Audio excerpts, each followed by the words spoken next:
Merci. Ça marche tout de suite beaucoup mieux.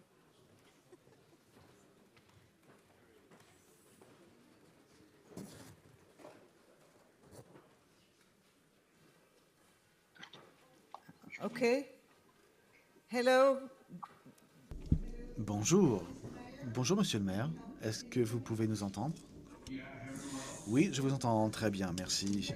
Nous vous entendons bien également et nous aimerions vous recevoir chaleureusement à Tocqueville en Normandie.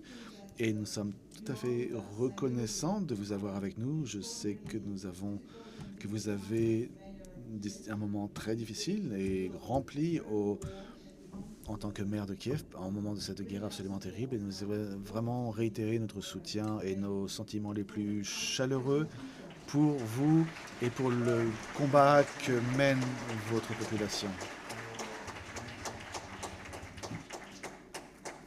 Merci beaucoup pour votre amitié et nous apprécions vraiment et le soutien de la France en particulier dans ce combat pour la liberté, pour la démocratie et le futur démocratique européen de l'Ukraine. C'est extrêmement important pour nous. Mais, Monsieur le Président, Monsieur le maire, pardon, vous êtes une très célébrité, vous êtes une star pour les nombreux combats que vous menez. Mais maintenant, vous avez un autre combat à mener. Et qu'est-ce que cela veut dire, cette guerre pour vous? Comment la voyez-vous?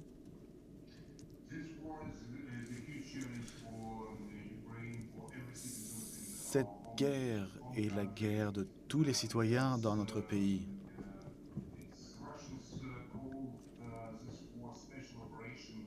Les Russes appellent cette guerre une opération spéciale et il ne s'agit pas d'une opération spéciale. C'est pas non plus une guerre, c'est un génocide de la population ukrainienne.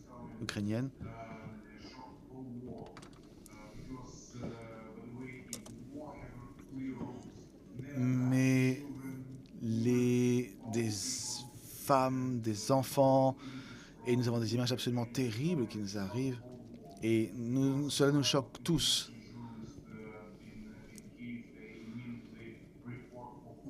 Car toutes les personnes qui sont actuellement en Ukraine pour faire un rapport sur ce qui se passe actuellement,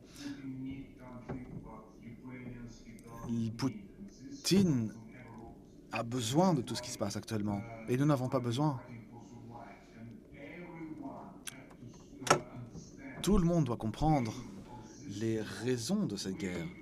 Nous, les Ukrainiens, nous voulons faire partie de la famille européenne. Nous voulons construire un pays démocratique.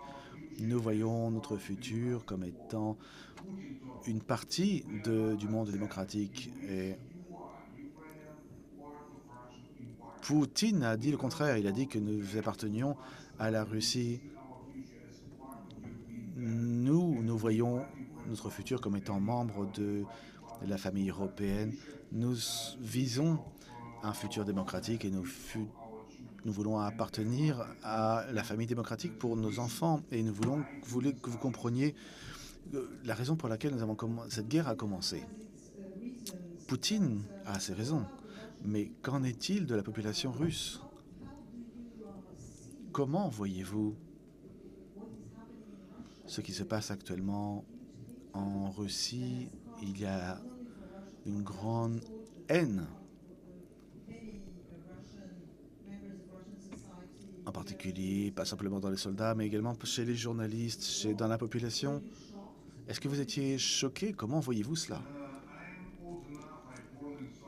Je suis assez vieux pour être né dans l'Union soviétique et mon père était officier de l'armée de l'air. Je connais la mentalité russe et je sais comment fonctionne la propagande russe. Beaucoup ne comprennent pas cette guerre. Ils ont peur de s'exprimer. Et parce que si vous exprimez et votre opinion n'est pas la même que celle de Poutine, vous risquez d'être traité comme Alexander Navalny. Et en tant qu'opposant, vous pourriez être tué ou ou alors le gouvernement russe va vous envoyer en prison. Et je suis sûr que la majorité de la population russe ne veut pas de cette guerre et qu'ils sont contre Poutine, mais d'un autre côté, la machine de la propagande fonctionne particulièrement bien. Et, et ils disent que, par exemple, l'OTAN veut attaquer la Russie. L'Ukraine est un risque. Mon message, c'est que l'Ukraine a toujours été un pays pacifique. Nous n'avons jamais été agressifs envers qui que ce soit. Et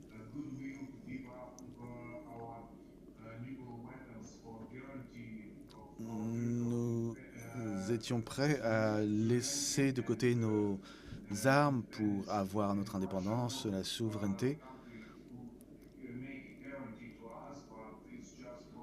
Mais la Russie n'a pas fait de garantie, elle a simplement fait des promesses. Et maintenant, la raison de cette guerre, c'est que Poutine souhaite rétablir l'Empire soviétique. Et notre message à nos voisins,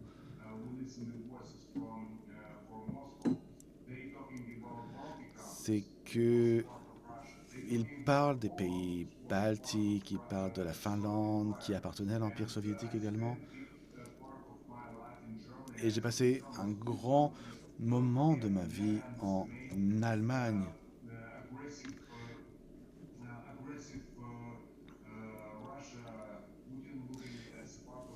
Et j'ai également dit aux Allemands que Poutine considère également certaines parties de l'Allemagne comme étant partie de la Russie. Et c'est ce qu'il a dit en tant qu'agent du KGB. Et le défi actuel de Poutine, c'est un défi pour toute l'Europe. Monsieur, avez-vous l'impression que, étant donné tout ce que vous avez dit, que l'Occident comprend la gravité et la nature de la menace et que la réponse de l'Occident est adaptée à l'envergure de ce défi? Eh bien, avant tout, je dois vous expliquer que nous avons eu une conférence en 2022 et nous avons parlé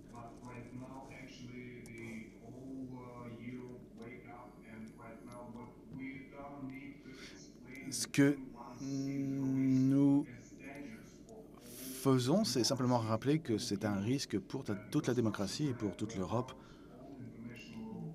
parce que la Russie a violé tous les droits internationaux, et par conséquent, il est important de comprendre, et il est important que les politiciens comprennent que c'est dangereux pour l'Europe dans son ensemble, pour la démocratie et le futur de l'Europe.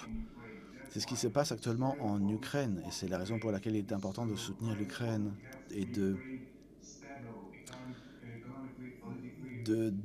d'aider économiquement l'Ukraine, parce que un des pays les plus larges, les plus grands pays de l'Europe, peut amener la stabilité dans toute la région. Et c'est la raison pour laquelle nous devons faire tout ce qui est nécessaire pour soutenir l'Ukraine et nous réapproprier notre terre natale. Il est vrai que les villes et les citoyens ukrainiens ont joué un rôle crucial dans la défense de leur ville et en particulier au début de la guerre. Est-ce que vous étiez surpris de cela? Je ne suis pas surpris parce que nous avons une des réformes très importantes, nous avons eu des décentralisations qui étaient très efficaces et chaque citoyen dans sa communauté comprend cela et c'est la raison pour laquelle les citoyens ont été à la base chargés de créer une défense civile. C'est la raison pour laquelle les Russes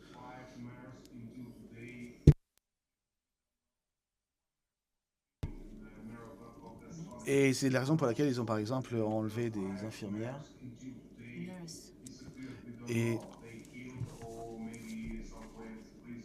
Et certaines personnes ont été tuées, d'autres personnes ont été envoyées en prison, ces personnes qui jouent un rôle important. Et c'est la raison pour laquelle nous faisons tout ce qui est en notre pouvoir pour créer de la résilience, de la résistance. Nous voulons être forts. Nous devons apporter notre soutien à notre armée et faire que cela fonctionne.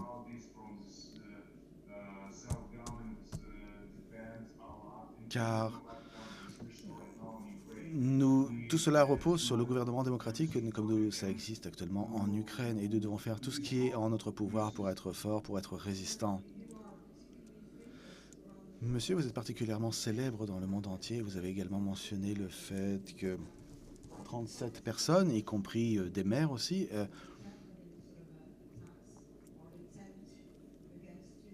est-ce que des personnes ont fait des tentatives pour vous enlever également? Pas contre moi, parce que je représente la capitale de l'Ukraine et c'est une des villes les plus importantes dans la région de l'Europe orientale. Nous avons presque 4 millions d'habitants. Ça a toujours été la cible des attaques russes et dès le début de la guerre. Et ça n'a pas réussi parce que les Russes ont été surpris de la résistance et la défense causée par les Ukrainiens. Et encore une fois, ça a toujours été la cible des agresseurs russes. Beaucoup d'experts en Occident disent qu'il y a une fatigue en Ukraine parce qu'il y a tellement de difficultés pour enrôler des soldats. Ça fait approximativement 2 ans et demi que vous êtes en guerre. Voyez-vous cette fatigue? Est-ce que vous pensez que les Ukrainiens font preuve d'un esprit affaibli par rapport au début? Bien,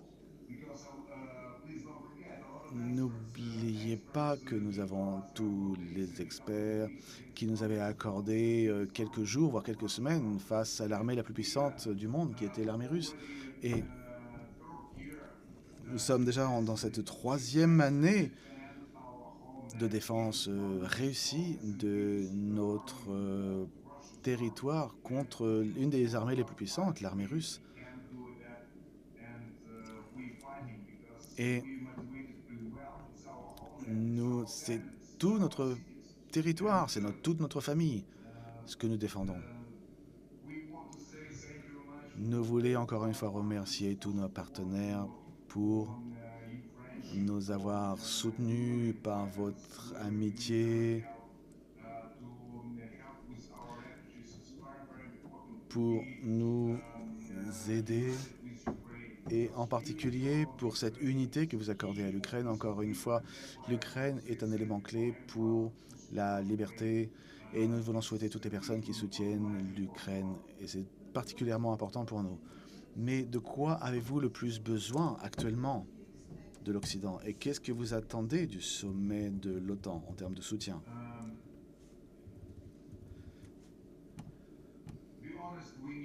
Pour être tout à fait honnête, nous avons besoin de l'aide financière parce que la guerre a détruit notre logistique et notre économie.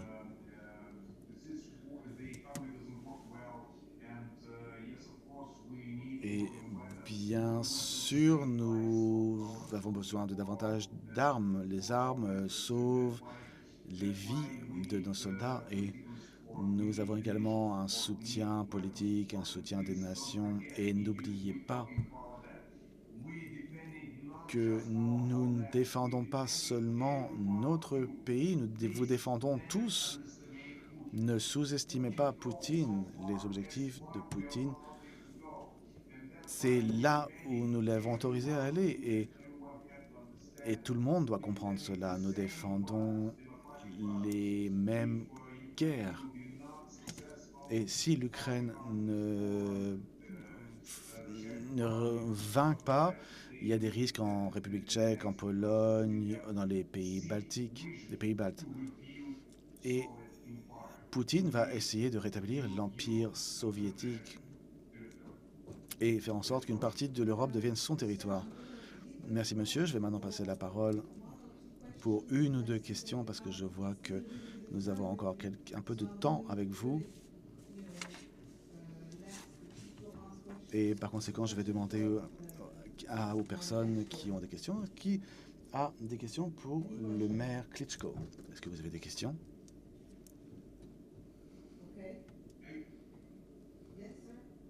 Allez-y, s'il vous plaît.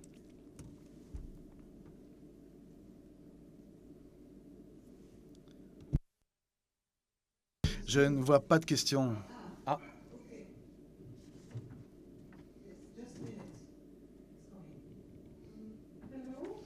bonjour. Je suis Olga Probinka, représentant des ONG Russie Liberté. Ma question traite des déserteurs russes. Vous savez qu'en Russie, des milliers, des dizaines de milliers d'hommes ne veulent pas aller à la guerre et ne veulent pas tuer d'Ukrainiens.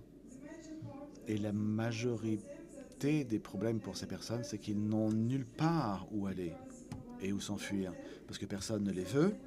Et par conséquent, ils doivent aller au Kazakhstan, ils doivent aller en Arménie, en Géorgie, et ils sont menacés une fois là-bas. Et vous, par conséquent, en tant qu'Ukrainien, pourriez-vous demander à l'Europe d'accorder l'asile à ces personnes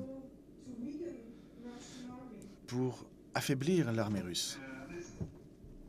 Eh bien, écoutez, cette guerre est une grande tragédie. C'est une tragédie pour l'Ukraine parce que nous avons des millions de personnes, des millions de réfugiés, de citoyens ukrainiens qui vivent maintenant à l'extérieur de l'Ukraine. Des milliers de réfugiés dans le pays même. Et ce n'est pas, c'est pas un gros problème pour l'Ukraine, mais également pour la population, pour l'Europe. Mais c'est également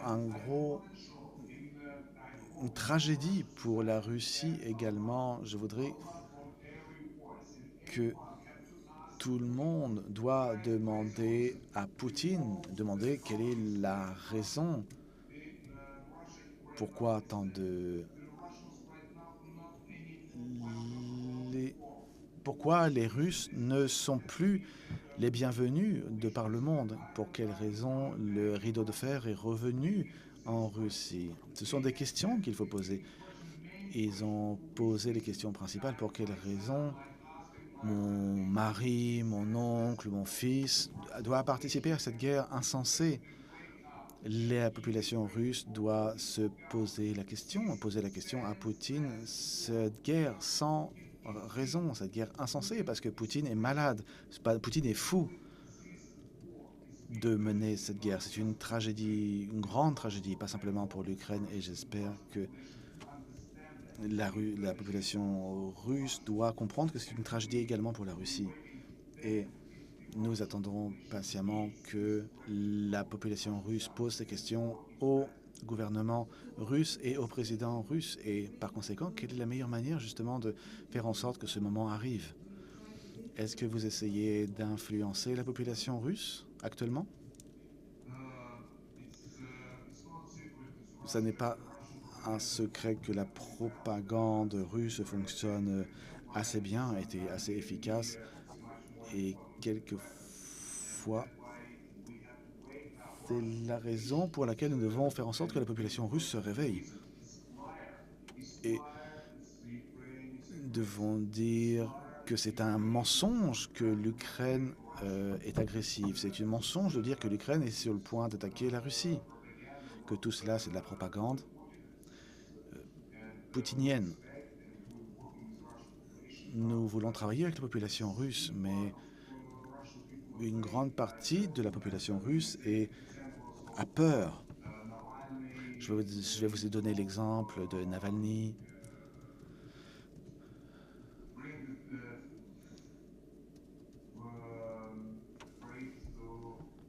Beaucoup de personnes ont peur à cause de cela. Encore une fois, les personnes sont effrayées.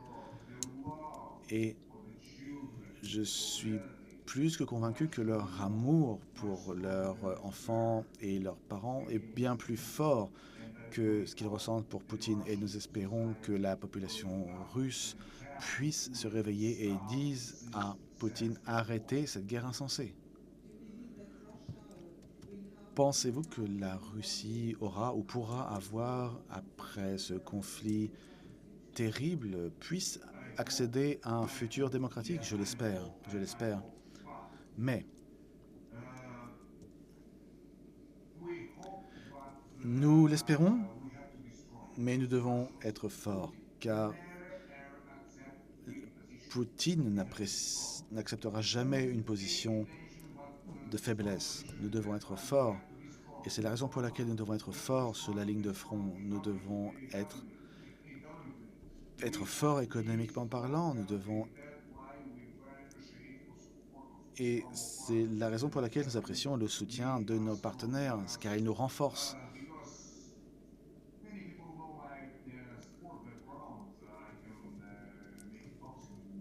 Et comme vous l'avez dit, j'ai été un boxeur et les doigts de la main sont suffisamment forts s'ils se rassemblent et deviennent un point. Et c'est cette unité qui est primordiale pour l'Ukraine. Vous devez donner à l'Ukraine cette clé pour la liberté. Merci beaucoup, monsieur le maire. C'est un entretien très fort. Il y a d'autres questions. Si vous pouvez rester quelques moments avec nous, quelques minutes supplémentaires peut-être. Jean-Guillaume, s'il vous plaît.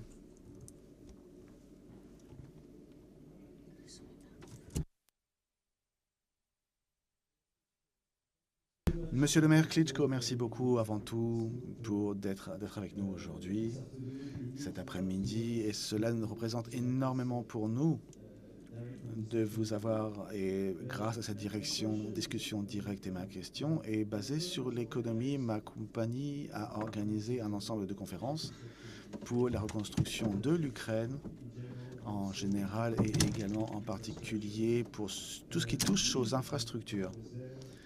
Et Constantin était là-bas et nous avons également le ministre Zikova et Butsa qui étaient avec nous et j'étais vraiment particulièrement intéressé par ce qui se passe actuellement dans votre pays. L'économie fonctionne toujours et par conséquent, il y a sûrement des personnes derrière tout cela qui passent beaucoup de leur temps et dépensent beaucoup d'énergie pour faire en sorte que l'économie fonctionne toujours. Et je sais que quelquefois c'est un peu plus facile, en particulier pour le secteur du numérique. Vous avez un peu une genre d'organisation à Kiev pour faire en sorte que l'économie continue à fonctionner dans ce contexte de guerre. Oui, nous faisons tout ce qui est en notre pouvoir pour soutenir les économies et les différents secteurs économiques. L'économie doit continuer. Nous devons également être forts économiquement parlant. De plus, c'est un message important. Chacun d'entre vous, vous parlez de la reconstruction de l'Ukraine, le plan Marshall de l'Ukraine. Encore une fois, la reconstruction de l'Ukraine, cela signifie pas simplement de reconstruire les bâtiments, les routes. La reconstruction de l'Ukraine, c'est une réforme et nous devons mener des réformes dans notre propre pays. Et les plans doivent être prêts avant la fin de cette guerre. Et ça va être le moment où nous devrons par conséquent mettre en pratique ces réformes dans nos pays, notre pays et le succès de l'Ukraine. Économiquement, c'est la meilleure réponse pour tous les amis qui nous soutiennent, qui soutiennent notre succès. Et notre succès est également la meilleure réponse vis-à-vis de la Russie. Et je dois vous dire que sans l'aide de nos amis, ce sera difficile de mettre en place ces réformes. Et c'est la raison pour laquelle nous avons besoin de votre soutien pour avoir cette feuille de route, pour savoir comment faire. Pour redevenir une partie de la famille européenne, nous sommes un pays riche, nous avons un grand potentiel avec notre or et dans notre sol de manière générale pour mettre en pratique nos réformes et de faire en sorte que nous ayons une Ukraine réussie et nous voulons faire partie de la famille européenne. Nous avons besoin de votre aide, nous avons besoin de votre soutien. Et c'est également notre objectif. Nous avons beaucoup d'objectifs. Ça n'est pas facile. Il n'y a pas de moment facile pour cela. Mais si, si nous nous battons, personne ne pourra nous défaire. Et nous sommes prêts à nous battre. Nous sommes prêts à nous battre pour notre futur, celui de nos enfants, de notre pays. Mais l'unité et le soutien de l'Ukraine et encore une fois, le soutien de nos amis joue un rôle primordial maintenant pendant la guerre et également après la guerre pour mettre en place des réformes contre la corruption, des réformes en lien avec la gouvernance qui nous permettent d'atteindre les normes européennes qui feront de nous automatiquement une partie de la famille européenne et de cette manière, nous y travaillons. Beaucoup de défis existent. Actuellement, nous savons que nous avons un déficit d'énergie parce que la Russie a détruit nos centrales électriques. Nous nous préparons pour l'hiver. Nous n'avons pas beaucoup de personnes qui peuvent travailler. Nous avons davantage de bus que de chauffeurs de bus, par exemple. Nous avons besoin de trouver davantage de personnes. Nous avons plus de 100 000 personnes dans ma ville, ont pris l'uniforme et défendent maintenant le pays. Nous avons beaucoup de défis, mais je suis plus que certain que l'esprit des Ukrainiens, nous avons démontré que nous pouvons travailler avec cet esprit. Nous souhaitons appartenir à la famille européenne et nous nous battons pas simplement pour notre futur, pour notre vision, mais n'oubliez pas, nous battons et nous vous défendons tous parce que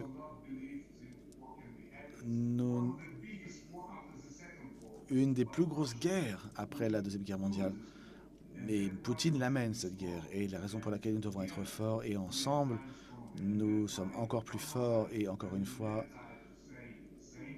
je souhaite vous remercier encore une fois. Nous avons besoin de votre soutien et grâce à votre soutien, vous vous rendez vous-même plus fort parce que vous serez toujours aussi fort que la France, par exemple. Et encore une fois, merci beaucoup pour vos réponses très inspirantes. Nous sommes très inspirés par votre esprit combatif, par votre exemple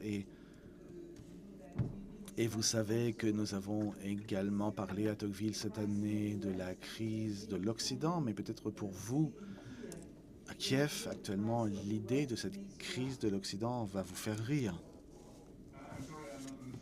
Désolé, malheureusement, je n'ai pas forcément bien compris la question. Je vous disais que aujourd'hui, à Tocqueville, nous parlons également de la crise démocratique de l'Ouest. Et peut-être à Kiev, vous avez cette idée de la crise en Occident peut-être vous prêter à sourire. Écoutez. Have clear rules. You have to fight. You have to fight for your vision. You have to fight for your family. You have to fight. Advienne, on doit se battre pour notre famille, pour nos valeurs. Et tout le monde doit donc se battre pour incarner cette valeur et cette vision. Les règles sont parfaitement claires. La vie est une bataille.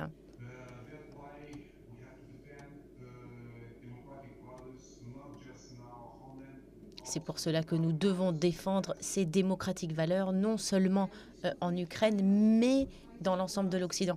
Merci beaucoup pour avoir pris le temps de répondre à nos questions. Je vais demander que l'on vous applaudisse bien fort. Thank you for everyone. Thank you for your support. We never forget in this difficult time.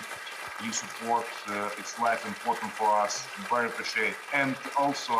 Encore une fois, j'insiste sur le fait que ces valeurs sont très importantes et je voudrais profiter de ce moment pour dire que nous sommes très contents d'avoir de votre soutien et en retour, je vous invite également à venir nous rendre visite à Kiev, notre capitale qui est une magnifique ville.